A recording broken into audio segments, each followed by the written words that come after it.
बहुत सुंदर प्रश्न है आपके, बहुत भाव से और आनंद से आपने करा, और जनमानस के कल्याण के प्रश्न है ये, केवल आपके लिए नहीं है, ये सबके लिए इतने जोरदार प्रश्न है। जो गलती भी करते होंगे तो उसको सुधार।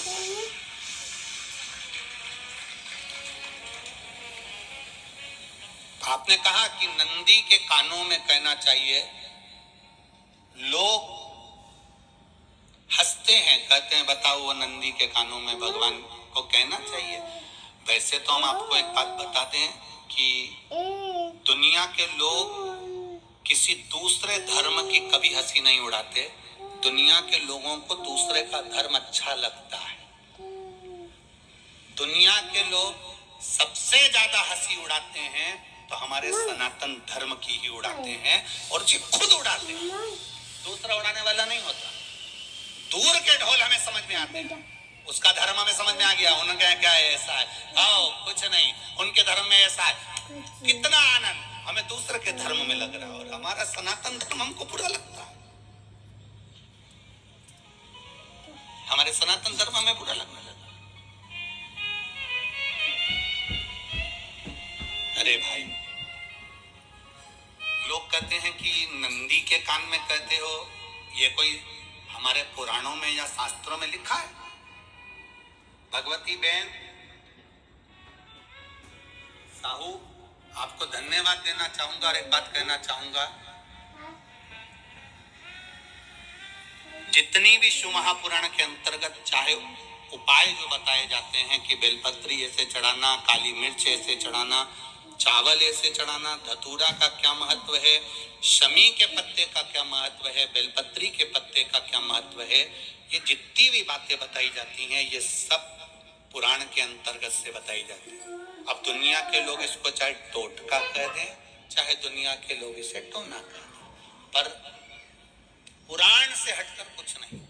और आप लोगों को अगर बोला है कि नंदी के कान में कहकर भगवान शंकर के मन में बात पहुंचे, तो ये क्यों कहा, तो ये भी हमारी शिव महापुराण में लिखा है, जलंधर के चरित्र में। कोई आपसे कहे कि नंदी के कान में बोलने से क्या होता है, ये जलंधर का चरित्र कह रहा है। मां पार्वती जी का हस्त कमल पकड़कर जलंधर लेकर जाने लगे।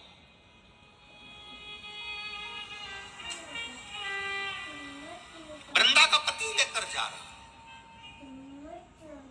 वृंदा तो भगवान की भक्ति में लीन रहती थी, उसको तो जलंधर को सबसे ज्यादा तकलीफ थी नारायण से, पर शिव के पास आ गया, क्योंकि ईर्षा प्रवृत्ति अभी कथा में कहा, कोई ऐसा होता है जिसको तुमसे बैर नहीं होता तो भी अंदर से ईर्षा जाग जाती है।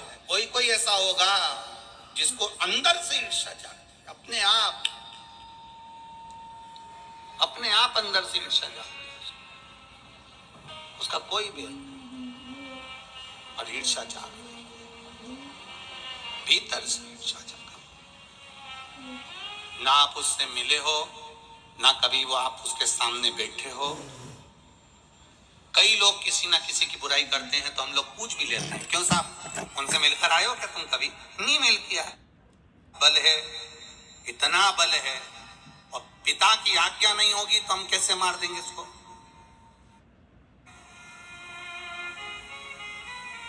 विनायक गए सीधे अब नंदी के पास। नंदी भी तप में लीन थे, शंकर जी की ओर मुख था, शंकर जी की ओर मुख था। गए और जाकर तुरंत विनायक ने नंदी के कानों में जाकर कहा, नंदीश्वर, मैया का हाथ पकड़कर जलंधर लेकर जा रहा है, पिताजी तप में लीन है, कृपा करिए ना। बस केवल नंदी के कान में कहा, गणेश जी दूर हट गए। नंदी के कान में कहा, शंकर जी के नेत्र खुल गए, शिव जी के नेत्र खुल गए। ध्यान देना जरा, इस शिव महापुराण की, आशुतोष शिव महापुराण की कथा, जो कथा यहाँ कही जा रही है, ये कथा पहले के चरित्रों में सुनने को नहीं मिली होगी। जरा ध्यान देना इस संवाद पर, जितने लोग आस्था चैनल पर, जितने फेसबुक यूट्यूब पर सुन रहे हैं। सनातन धर्म की हंसी उड़ाने वाले कह देते हैं नंदी के कान में कहने से क्या होता है, नंदी के सामने जाकर बोलने से क्या होता है, नंदी के पास बैठकर बोलने से क्या होता है, नंदी के पास बैठकर शंकर जी का मात्र दीदार करने से क्या होता है, दर्शन करने से क्या होता है। होता है, वो अच्छे से समझ लेना। जो लोग सनातन धर्म पर उंगलियां उठाते हैं वो अच्छे से समझ ले इस बात को।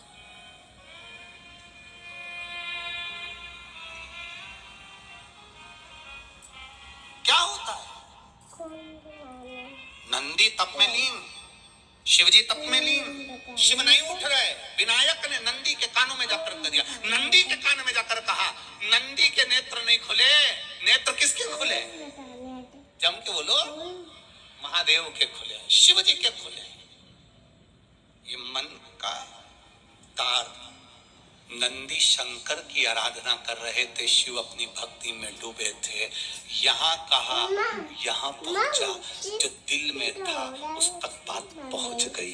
नंदी के दिल में शिव थे, तुम कहे नंदी ने शंकर तक बात पहुंचा दी। वो सूत्र जो बंधा था दिल से दिल तक का, वो पहुंच गया।